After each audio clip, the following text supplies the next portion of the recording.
Lipscomb & Pitts Insurance has been serving the Mid-South since 1954. We've always focused on supporting our community and believed in promoting the positives, encouraging engagement, and leading by example. Lipscomb & Pitts is proud to be a presenting sponsor of the Spark. Additional production funding of the Spark is provided by Christian Brothers University. This month on The Spark, our theme is growth, personal, professional, and even natural. We'll learn more about a 4-year private university taking the classroom into the workplace and focusing on community collaboration. A Memphis-based background screening and lending solutions firm that is nationwide and has a heart set on helping people when they least expect it.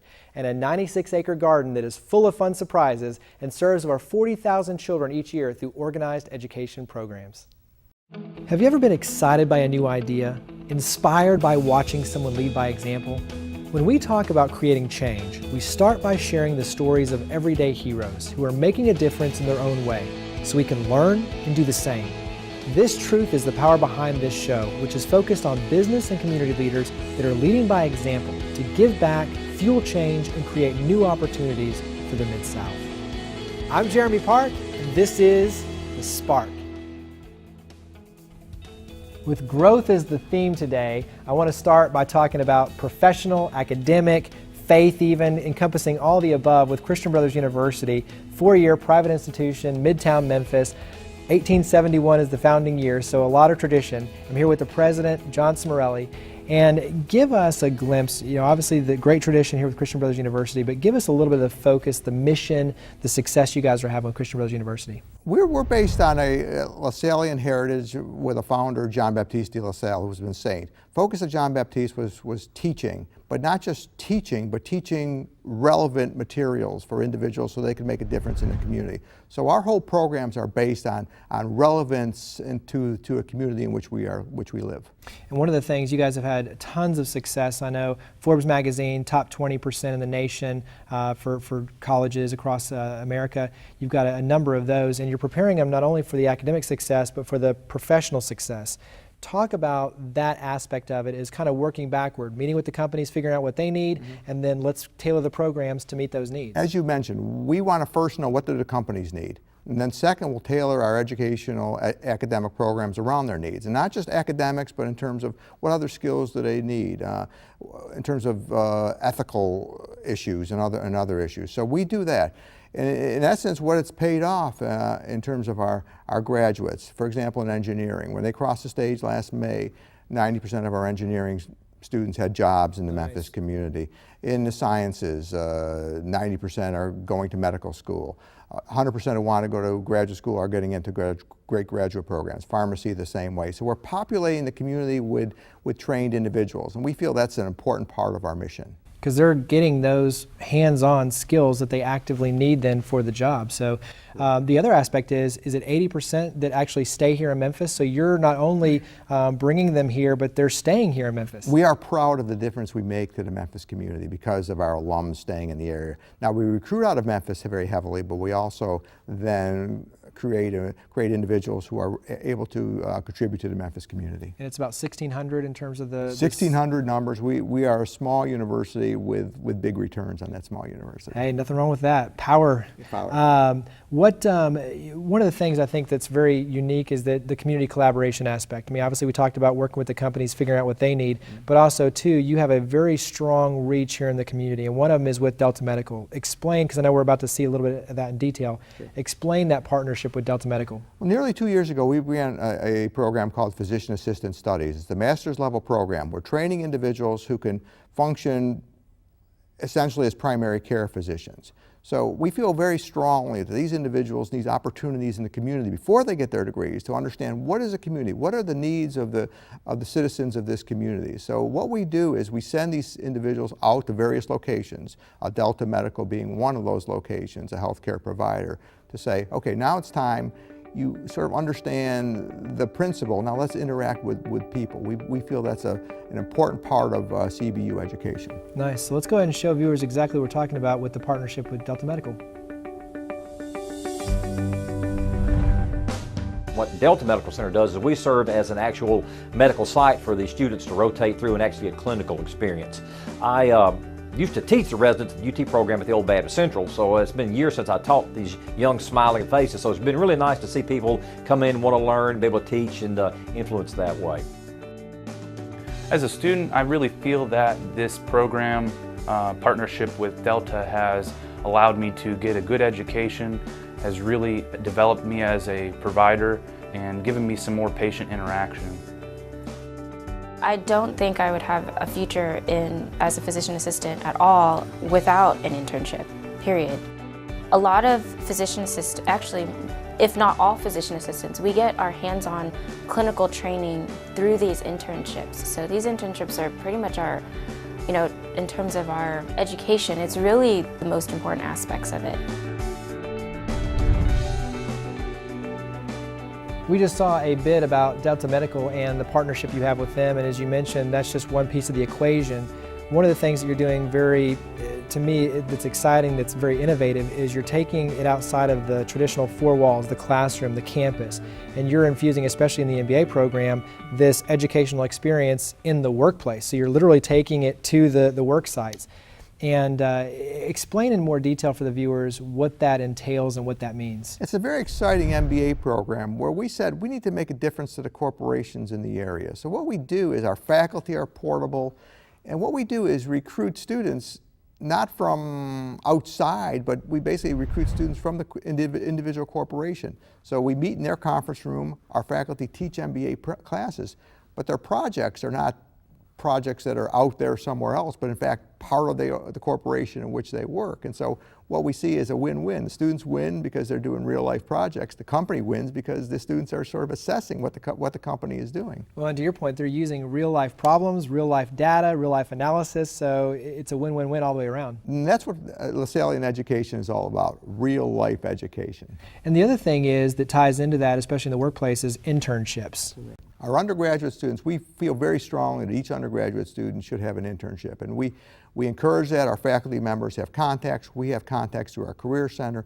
So what we like to do is place every student sometime in their academic career in some sort of internship. So be it the business area, be it the sciences, be it engineering. What that does is offers them opportunities to learn about the career in which they are going to be involved with, but also offers the employers opportunities to get to know our students, absolutely, a long-term job interview, and hopefully they will hire our students based on that job interview. And when you talk about the 80% success that you're having, keeping graduates here in Memphis in the Mid-South, those are our future leaders, and for them to start their families here is really critical, but you're allowing them as a part of the collegiate experience to roll up their sleeves and get involved with nonprofits. And so you have a number of partnerships with Facing History and Ourselves, Bridges and their bridge builders. And so you're really allowing the students to interact and kind of build this partnership. And really with the university as a whole, you have a number of partnerships. Talk about some of those. Some of the students, we want them to know that college is an attainable goal for many of them. So Bridges is one of those, where we bring 1,000 students who are in the Bridges program onto our campus. And what do they do there? They spend a week on our campus, they live in our residence halls, they eat in our cafeteria, they learn about what college is all about. We also offer them an opportunity to get CBU credit from that experience. Nice. For them, what it says is, okay, college is attainable, and we need to make that to students in the Memphis area that they can go to college, they can succeed. Other areas, the involvement with teaching. Our partnership with Middle College High School, with Fairview, which is a middle school. What we're trying to do there is have the best teachers to motivate students, particularly in the areas of science, technology, engineering, and mathematics.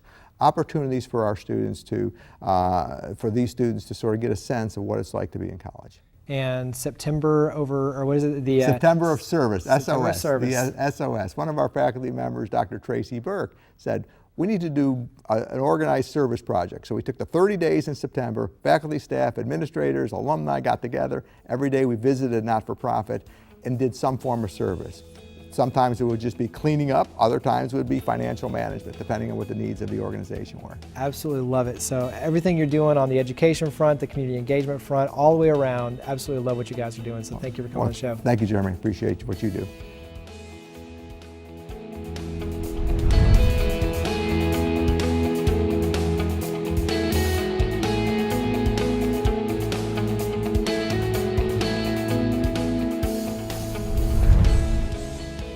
She was recently recognized as a CEO of the Year by MBQ magazine. Her firm is nationwide in scope, yet Memphis-based. I'm here with Daphne Large. She's the CEO of DataFacts. And when I say DataFacts, give us a little bit of a glimpse into your world in terms of what you guys do. Sure. We are a consumer and business information company founded in 1989 right here in Memphis, and we're engaged in the business of providing lenders and employers information they can trust and rely on to make sound lending and hiring decisions. So lending solutions, background screening, obviously technology plays a vital role in that. Give us an example or talk about the shifts in technology and really how that's affected DataFacts. Technology is always evolving, Jeremy, and it's something we have to stay in tune with very closely.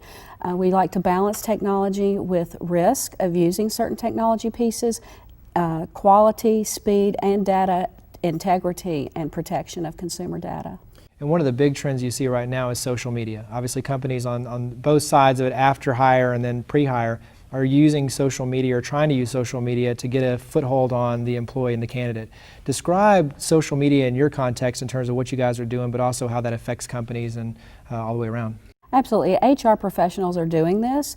We highly recommend that they use an outside third party to keep them protected and compliant so that they are not seeing information they really shouldn't, whether it be race, religious preferences, health preferences, an expecting mother, but they also want to see the good things the person is doing, such as being involved in the community or engaged in professional organizations, and really to be aware of any suspect activities. And I'm glad you brought up the positive component of that because they're looking for leadership, they're looking for engagement, Absolutely. And so that's a big part of it as well. It's not just the negative you see on the news. Talk about My Credit, My Future. I think this is another neat aspect. You guys are really helping consumers get a foothold on their finances and what all that means. So what is My Credit, My Future? Very much we want to protect the consumer and educate them and prepare them. And there's a website that we've dedicated to consumers and resources to help them understand what is credit, how to improve your score, what to expect when you buy a home, how to budget, how to manage your finances, what to expect of bankruptcies, divorces, and just different life stages events. And then one of the things, obviously, for having you on the show that I love is the community engagement. And so outside of all the business things you do, you guys are heavily involved in the community, and you do a very good job of getting your whole team infused in that process. Share a little about your vision when it comes to corporate philanthropy and giving back in the community. Yes, it's easy to write a check if you have the financial resources, but the really fun part and the meaningful part is getting your team involved, and it doesn't take much to get DataFacts involved. They love to be involved with Youth Villages events and serve events and just other events in the community. And speaking of Youth Villages, I know you guys do a lot with them, and we're going to see in just a second, we'll show viewers a little bit of the day in the life of DataFacts helping out Youth Villages. So let's take a quick look.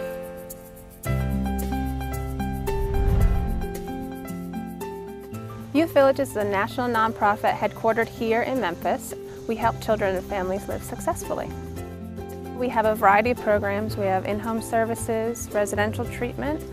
We also offer foster care, adoption services, and specialized crisis services as well. The main goal is to keep the family together and in the home. Sometimes children have to come to residential treatment, and other times we can do those services in the home.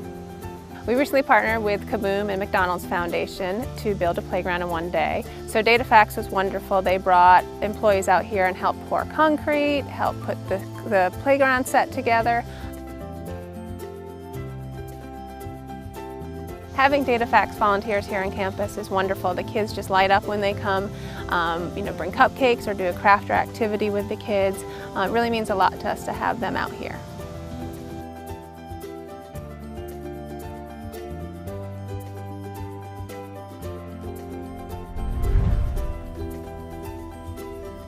So we just saw a little bit about DataFacts being involved with Youth Villages, and one of the things that I truly love is that when we talked about being very hands-on, and I love that it's easy to get DataFacts employees engaged, but you guys do a very good job of really building that whole out. So it's the Easter eggs, and you're literally putting it all together and dyeing them and creating them. So it's very hands-on, rolling up the sleeves, getting engaged.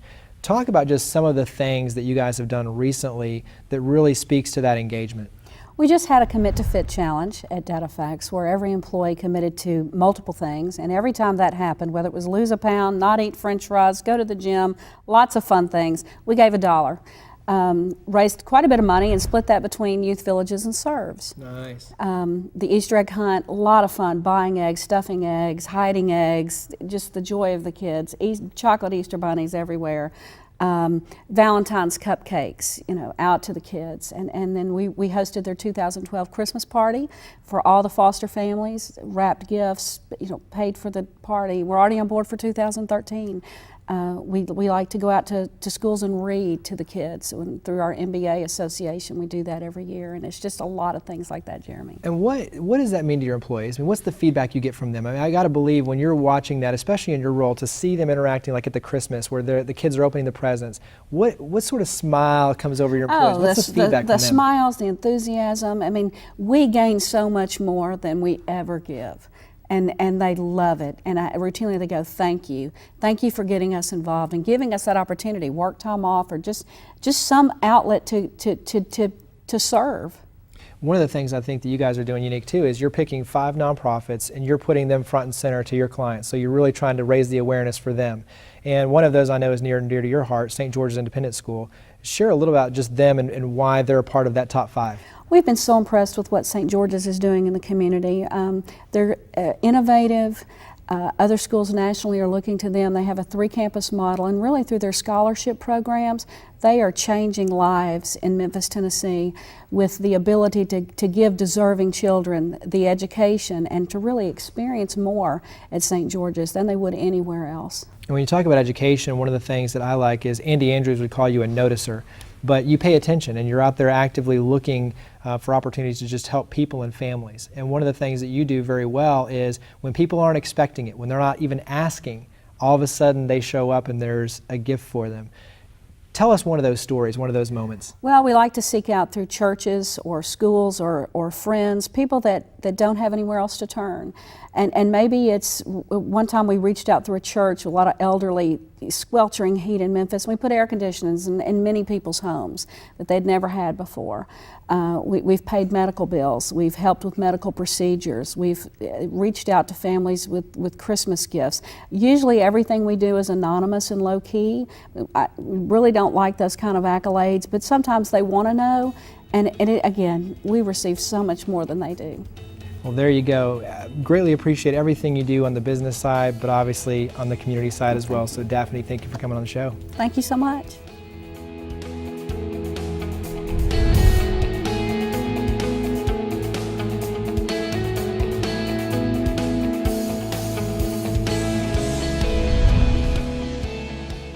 They're the home for our signature breakfast series with the Lipscomb Pitts Breakfast Club.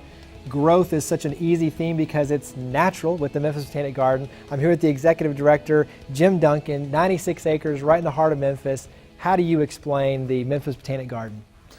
It's hard to explain, Jeremy. You have to experience it. We have, you said 96 acres. We have 28 different show gardens, from the hydrangea garden to the butterfly garden to the hosta garden to the azalea trail to on and on and on.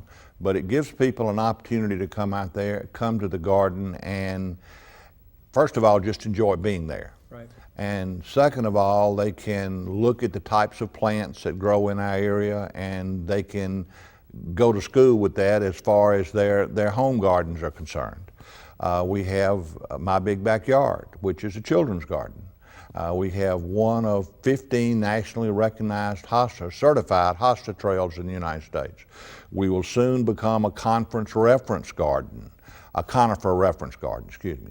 And things like this, we think, separates us from other attractions here in Memphis. And you have a #1 designation too, correct? We have a #1 designation. We are the only center of excellence for urban forestry in the state of Tennessee. Good catch, good catch. One of the things that I really enjoy, obviously having children, is My Big Backyard. And so you alluded to it earlier, but very, very unique. I mean, very experiential. The kids can run through things like bird houses, and they can dig through the worm tunnels, and they can see thunderstorms and get rained on. Give viewers a little bit of a glimpse of My Big Backyard and what it's all about. Well, it's exactly what it's stated. It's My Big Backyard. You enter through the house, and then you go in and you see flower beds, and you see refrigerators, and you see an old car in the garage, and then you walk out to the leaping lawn. and the leaping lawn is a backyard where kids can run and play. Then there's a seedling circle that's a design for toddlers, where a lot of colors and shapes. You go along the path, you come into the nature play area where kids can experiment with different types of creativity exercises. Decomposition maze, playhouse lane where there's all these playhouses, and then of course raindrop stop. Right. Raindrop stop, it rains every 20 minutes, and water flows down, goes into the creek. You can wade Critter Creek and you end up at the pond out back where you can see 4 albino catfish, group of grass carp, plenty of brim. Experience nature. That's what it's all about, Jeremy. And I think for any parent, all of a sudden, all you have to realize is this is a place your kids can have fun for hours and hours and hours. So let's show viewers what we're talking about. When you talk about My Big Backyard and things that you guys do like Mud Pie Mondays and Fun Fridays, let's show viewers a little bit of the day in the life at the Memphis Botanic Garden.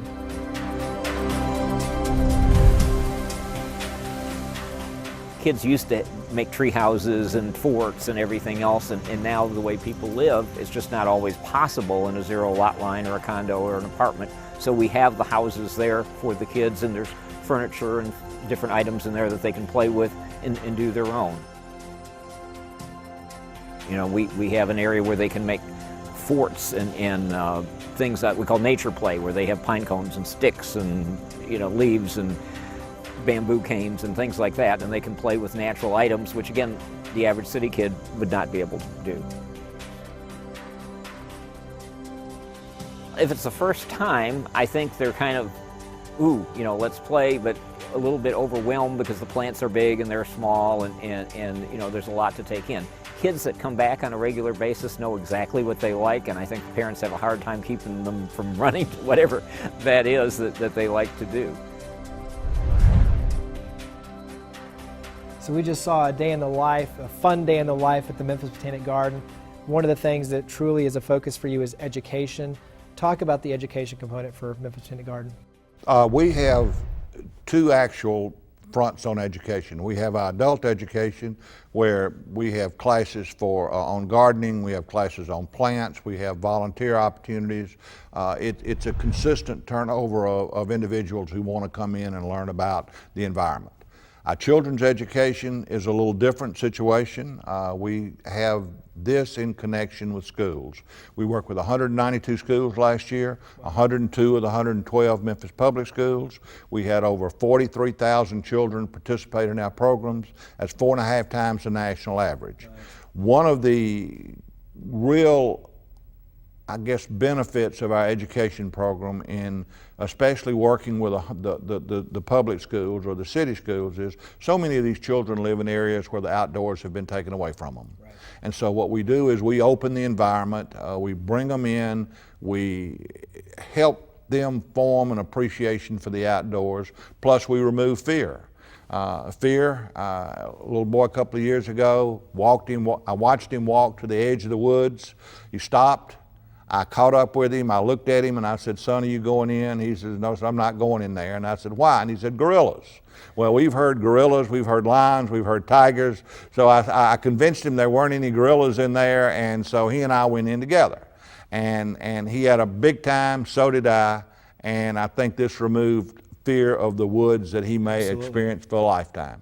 So things like that are the components of our children education program. And share how you're funded. I think this is another thing that's very unique. We're owned by the city, but we're managed by the Memphis Botanic Garden Foundation.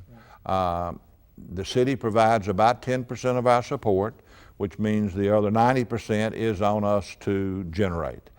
We don't hit any home runs. We have a lot of singles. Lots of events.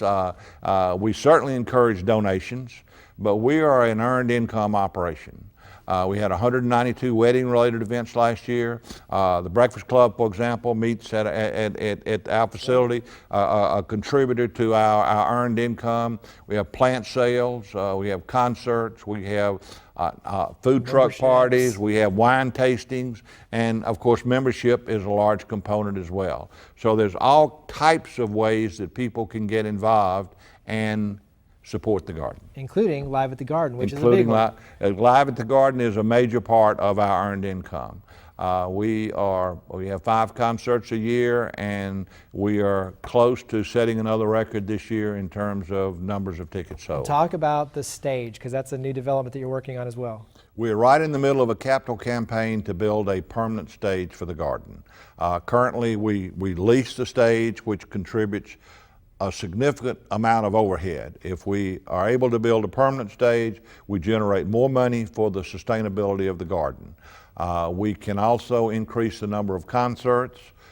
We can partner with the symphony, the ballet, the opera. We can be a site for high school graduations. We can bring children's programs in. We can make it a center of performing arts for the city, and while at the same time earning income that guarantees the sustainability of the Memphian Botanic Garden. Well, there you go, and I encourage viewers to go on, because when you look at the renderings, it's absolutely gorgeous. So, Jim, greatly appreciate all you're doing in the community, and thanks for coming on the show. I appreciate being here and encourage everybody to come to the garden.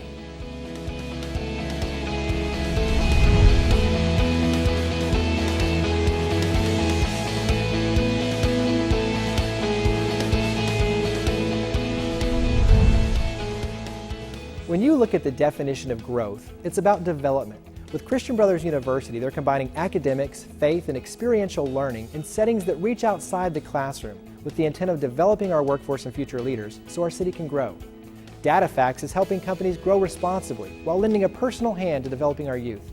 At the Memphis Botanic Garden, you can literally see growth, yet so much of their effort is geared toward educating our children so they can blossom. In life and business, we never stop learning and growing. The thirst for knowledge and the push for innovation is what has made our country great and will continue to do so for generations to come. So thank you for watching The Spark. To learn more about each of the guests and to interact with your stories of others leading by example, visit thesparktv.org. We look forward to seeing you next month, and we hope that you'll join with us in creating a spark for the Mid-South.